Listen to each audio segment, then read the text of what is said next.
Joshua chapter 9, Gibeon. All the kings west of the Jordan in the hills and foothills and along the Mediterranean seacoast north towards Lebanon, the Hittites, the Amorites, the Canaanites, the Perizzites, the Hivites, the Girgashites, and the Jebusites. They got the news. They came together in a coalition to fight against Joshua and Israel under a single command. The people of Gibeon heard what Joshua had done to Jericho and Ai, and they cooked up a ruse.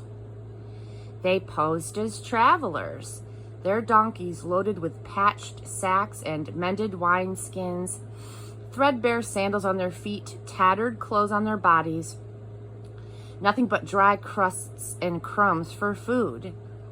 They came to Joshua at Gilgal, and they spoke to the men of Israel. "We have come from a far-off country. Make a covenant with us." The men of Israel said to these Hivites, "How do we know that you aren't local people? How could we then make a covenant with you?" They said to Joshua, "We'll be your servants." Joshua said, "Who are you now, and where did you come from?" They said, "From a far-off country, very far away. Your servants came because we'd heard such great things about God, your God, all of those things that he did in Egypt. And the two Amorite kings from across the Jordan, King Sihon of Heshbon and King Og of Bashan, who ruled in Ashtaroth. Our leaders and everybody else in our country told us, pack up some food for the road and go meet them. Tell them we're your servants and make a covenant with us." "The bread was warm from the oven when we packed it and left to come and see you. Now look at it. Crusts and crumbs, and our cracked and mended wineskins, good as new when we filled them, and our clothes and sandals in tatters from the long, hard traveling." The men of Israel looked them over and accepted the evidence, but they didn't ask God about it. So, Joshua made peace with them and formalized it with a covenant to guarantee their lives. The leaders of the congregation swore to it. And then, 3 days after making this covenant, they learned that they were the next door neighbors who had been living there all along.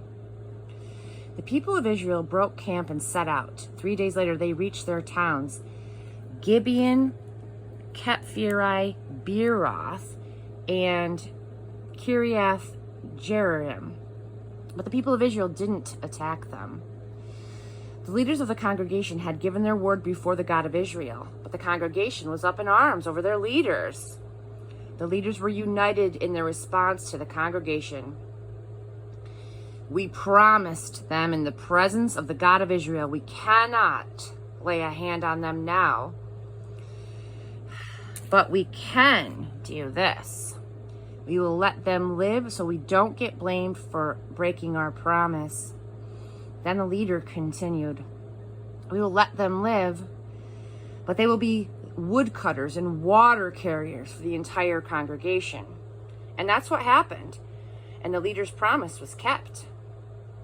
But Joshua called the Gibeonites together and said, "Why did you lie to us, telling us, 'Oh, we live very far, far away from you,' when you were our next door neighbors?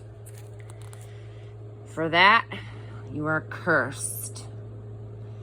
From now on, it's menial labor for you, woodcutters and water carriers for the house of my God."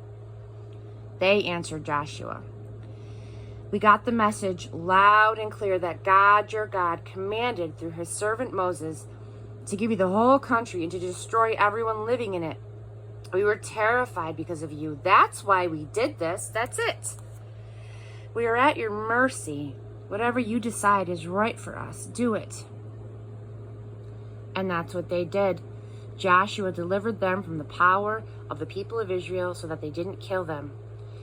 But he made them woodcutters and water carriers for the congregation and for the altar of God at the place that God chooses. And they still are.